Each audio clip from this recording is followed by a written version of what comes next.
সুপ্রভাত বন্ধুরা, আমি মনিকা ব্লগার লাইফস্টাইল চ্যানেলে তোমাদেরকে অনেক স্বাগত জানিয়ে আজকে সকাল থেকে নতুন একটা ভিডিও শুরু করছি। কিছুদিন ধরেই তোমাদের সামনে এই ঠাকুর মন্দিরের ছবিটা শেয়ার করছি। তোমরা হয়তো ভাবছো যে কি কোথায় গেছিলাম, তো তার জন্যই আজকে এক জায়গায় পুজো করাতে গেছিলাম, তো এই ঠাকুরের মন্দিরে, তো সেটাই তোমাদের সাথে শেয়ার করছি। তো চলো দেখো, সকালবেলা পুজো করাতে এসেছিলাম। এটা আমার বাপের বাড়ির কাছে শিব মন্দির, তো তার জন্য বাপের বাড়ি এসেছিলাম, দিয়ে তারপরে শিব মন্দিরে পুজো দিতে এসেছিলাম। তো যাবার পথে তোমাদের সাথে আমাদের এখানে সবুজ পরিবেশটা একটু শেয়ার করব না, তাই কখনো হয়? তো সকাল সকাল বেরিয়ে পড়েছিলাম বাপের বাড়ি যাওয়ার উদ্দেশ্যে। তো চলো বাপের বাড়ি গিয়ে পৌঁছাই, তারপরে তোমাদের সাথে পুরো ভিডিওটা শেয়ার করব। দেখতে থাকো, আশা করি তোমাদের ভালো লাগবে।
তো বন্ধুরা, বাপের বাড়ি এসেছিলাম বিকালে, দুপুরের দিকে পুজো টুজো করিয়ে নিয়ে চলে গেছিলাম। আর এখন বিকালবেলা এসেছি ঠাকুর মন্দিরে। তো বিকালবেলা একবার প্রণাম করতে এসেছি, আর তোমাদের সাথে একটু ভিডিওটা শেয়ার করব। তোমাদেরকে একটু মন্দিরের চারপাশটা ঘুরে দেখাই, তোমাদের আশা করি অনেক ভালো লাগবে। তো দেখতে থাকো বন্ধুরা। তারপরে আবার কালকে সকালেই বাড়ি চলে গেছিলাম। তো বাড়ি যাবার পথেও তোমাদের সাথে কিছু ভিডিও শেয়ার করেছে। আমাদের এখানে গ্রাম বাংলার রাস্তা, আশা করি তোমাদের ভালো লাগবে। পুরো ভিডিও কন্টিনিউ দেখতে থাকো।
তো বন্ধুরা, আমাদের এখানে গ্রামের রাস্তাঘাট তোমাদের সাথে শেয়ার করলাম, কেমন লাগলো জানাবে। তো চলো বাড়ি চলে এসেছি, আর বাড়ি এসে দেখছি এই পাখির বাচ্চাগুলো ছোট ছিল। তো দেখো এখন ওরা খাঁচা থেকে বেরাতে শিখে গেছে, আর কি সুন্দর উঠতে শিখছে, চেষ্টা করছে।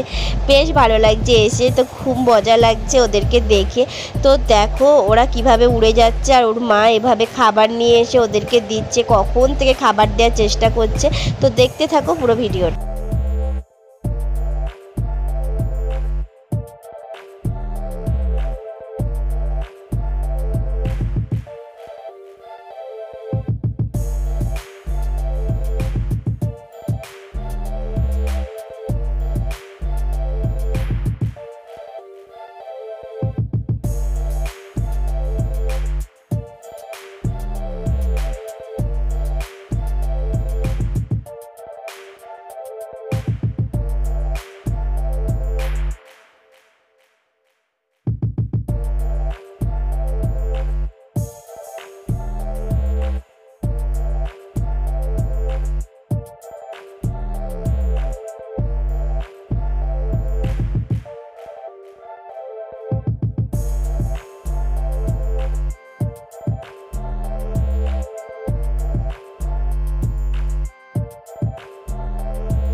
তো বন্ধুরা, দেখলেই তো ওরা কিভাবে ডাকাডাকি করলো আর কি খাবার দিল। তো আজকে রান্না করব আলু পটল সয়াবিনের তরকারি। তার জন্য সয়াবিন আর পটলটা আমি ভাজা করতে দিয়ে দিয়েছি। সমস্ত রকমের মশলা কষিয়ে লাল লাল করে ভেজে নেবো, তারপরে সমস্ত রকম মশলা দিয়ে কষিয়ে রান্না করব। তো চলো আজকে এই তরকারিটাই রান্না হবে, আর তোমাদের সাথে শেয়ার করি ছোট্ট ছোট্ট পাখিগুলো কীরকমভাবে উঠতে শিখছে। তো সেটা দেখাতেই আজকের ভিডিওটা শেষ করলাম। কেমন লাগলো অবশ্যই জানিও, যদি ভালো লাগে অবশ্যই লাইক কমেন্ট শেয়ার আর সাবস্ক্রাইব করতে একদমই ভুলো না। দেখা হবে আবার কালকে নতুন একটা ভিডিওর সাথে। ততক্ষণের জন্য তোমরা সবাই সুস্থ থাকবে, ভালো থাকবে, আর সবাইকে ভালো রাখবে। আর দেশের পরিস্থিতি সত্যি অনেক খারাপ, যারা আর্মি আছে বা আর্মি বাড়ির লোক সবাই যেন খুব ভালো থাকে, এটাই চাইবো, ঠাকুরের কাছে প্রার্থনা। তো চলো সবাই ভালো থেকো, সুস্থ থেকো, টাটা, বাই বাই।